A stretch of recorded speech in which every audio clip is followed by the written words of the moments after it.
Chapter 11. The Wall. September 1930.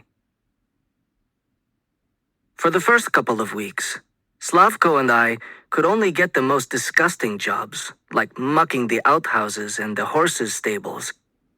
I kept my eyes open for our Silny and Auntie's Tochka, but couldn't find either horse. I desperately wished there was a river I could jump into, because I was itchy and stinky and barely felt human. Slavko, on the other hand, didn't mind being dirty, and for some reason, the fleas didn't bite him. The pay was just a ruble a day, and much of that went to buy food, but it was money, and we saved what we could. Finally, Lev came to us and said, "Good news! 2 people just left the brickworks. I'll put in a good word for you." 2 rubles a day, cash, Lev's supervisor, Comrade Campbell, said in stilted Ukrainian the next morning. "But that kid," he said, pointing at Slavko. "Get him out of here, he's too young." Slavko stood as straight as he could and glared at the supervisor. "I heard you're looking for dependable workers. Try me for a day. If I'm no good, you don't have to pay me." The supervisor's sunburned cheeks crinkled into a half-smile. "You may stink, but you're a spunky one, you are. Fine." Then he pointed at Lev. "Take these 2 and show them how to mix the bricks." It was back-breaking work, but a bit cleaner than our last job. A precise combination of sand, clay, and straw was folded into water in a large trough until it was the consistency of cow manure. The mixture was scooped by hand and put into brick molds, then stacked on pallets and taken by horse to an underground kiln where they were fired to make them strong. Lev had given me the job of combining the stiff mixture with a long wooden paddle. Slavko wasn't strong enough to maneuver the paddle, so Lev had him metering out the components on a scale and pouring each in as I stirred. About halfway through the day, Comrade Campbell stood and watched Slavko from a distance when he came to check on our work. I was happy to see his nod of approval before he walked away. Our days were long and grueling, but when you work on a farm all your life, you get accustomed to that. I was grateful to have met up with Lev. Had he not guided us, Slavko and I might not have been admitted to the construction site, and certainly would never have gotten a job in the brickworks. We didn't have much here at the tractor stroy, but what did we need after all? We slept on a piece of muddy cardboard under a tarp, and we tried to limit how many potatoes we ate so we could save as much money as possible. The important thing was that we were alive and relatively free, and Slavko and I were together, helping our family. I hoped Mama wasn't too upset with us for leaving in the middle of the night without permission. But when we came home with enough money to pay for our travel documents, I hoped she would forgive us. My goal was to make enough money and be back in Filivka before the winter wheat needed to be planted in November. Tato could do it with Mama and Auntie Polina's help, but he would try to take on the bulk of it himself, and that would ruin his back. "Will we even plant the winter wheat this year?" asked Slavko. "Once Tupolev pays us for this year's wheat, we'll be going to Ternopil." "Will Tupolev ever pay us, though?" I asked. "It's hard to know if we'll be planting or leaving. The sooner we can make some good money and get back home, the better."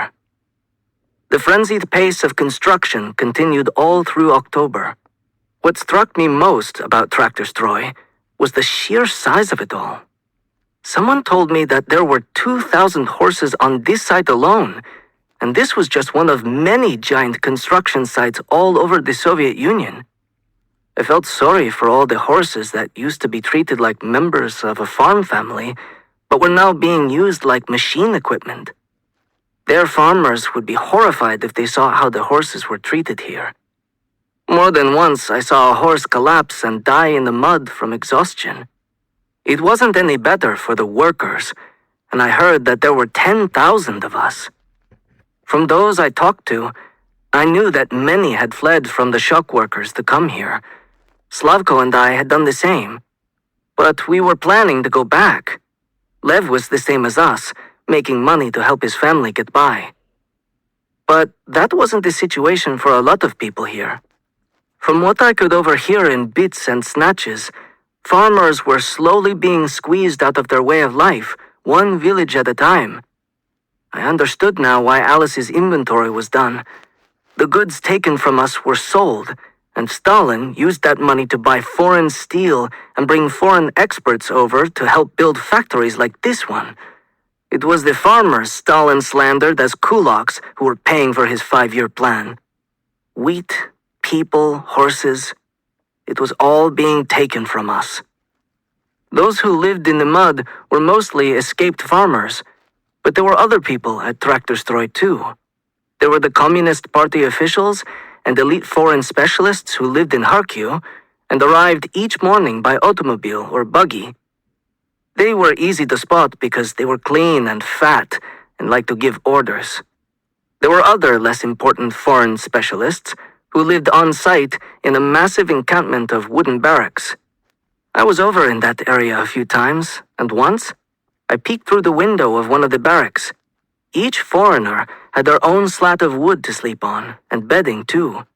There was also a canteen where they could get food, and a train car that had been rigged up as a shower room, and another for first aid. I hadn't been able to wash since we had escaped from our village, and I could feel the fleas squirming on me as I worked. I dreamed of sneaking into that shower. Once, when I was out by the barracks, I nearly collided with Comrade White. "Do you and Alice live in these barracks?" I asked him, confused. "These are only for the men," he said. "Alice won't move here until the apartments are built. She's staying with a school friend in Kharkiv right now, but I've been living here." "Thank you for suggesting work at Traktorstroy," I said. Slavko came with me, and we're both making bricks. Comrade White's eyebrows rose. "Good for you," he said. "That's hard work." "We're able to make a little bit of money, and that will help our family," I said. "When you see Alice, tell her hello from us." "I'll do that," he said. "And good luck with the job." Lev said that Traktorstroy had to become Traktorgovod by October 25th at the very latest, so that its opening could coincide with the October Revolution celebrations. There was going to be a ceremony with foreigners, journalists, and politicians right at the Traktorgovod. To meet that deadline, the bosses held competitions. One of the competitions was to mix 250 batches of cement in one shift. There were bricklaying competitions too. Imagine laying a brick in 4 seconds and keeping up that pace all day. And our team won 6 onions for making the most bricks in a shift. As the official opening of Traktorgovod drew near, I thought of what it might be like to be a factory worker instead of a farmer. It would be nice to have a daily routine and steady income, but what I really wanted was the opportunity to continue in school. I knew more about what I didn't want to do. I didn't want to be a farmer or a kolchotsnik. I was anxious to get out of this country and live in a place with more opportunity. Slavko, on the other hand, would love to work here at Traktorgovod when he got older. I always started early and stayed late so that Comrade Campbell knew he could count on me. Sometimes I got a better job for the day by doing that. The rubles added up. About a week before the grand opening, the final bricks we made were used to build a massive wall to surround the factory. I was assigned to help clean up all the debris and loose construction materials that had accumulated in front of the factory, and so I was able to watch the wall as it grew taller and wider before my eyes. When it was finished, Traktorgovod was like a fortress, completely enclosed, with the only entry through a couple of guarded gates. 2 days before the grand opening ceremony, Comrade Campbell came up to me as I was wheeling off one of the last loads of construction debris. "You've been a good worker," he said. "And that little brother of yours surprised me too. I'll be sorry to see you go." "Thank you, comrade," I said. "I appreciate the opportunity you've given to me and my brother to make a bit of money. It makes all the difference to our family." I can hardly wait to get back to my own family in America, he said. I'll be leaving in a few days. So soon? I said. Surely you want to see the first tractors roll off the assembly line. That won't happen for another year, he said. And I've got to get back home. Campbell's words shocked me. But the grand opening is in 2 days. I thought the factory was finished. The building has been completed, but it's just a shell. There's still a lot of work to be done before the assembly lines will be up and running. Another year? I asked. His words stunned me. But so much has been taken from the country to build this. How will we farm with no tractors to replace all the people and horses we've lost? I'm sorry, said Comrade Campbell, and he truly did look sorry. He reached into his pocket and pulled out a roll of paper rubles. Please, take this money. It's the least I can do. I found Slavko sitting cross-legged on a sheet of newspaper back at our encampment, sipping water from a tin can. He looked as tired and overwhelmed as I felt. I flopped down beside him and said, I have some good news and some bad news. Tell me the good news first, he said. I pulled out the roll of rubles that Campbell gave me and set it on my brother's palm. This is a lot of money, said Slavko. How did you get it? From Comrade Campbell. He gave it to me after telling me the bad news. What's the bad news? Tractor Stroy may be nearly finished, but Tractor Gavod won't be operating for at least a year. Slavko's jaw dropped. That can't be, he said. They took our horses.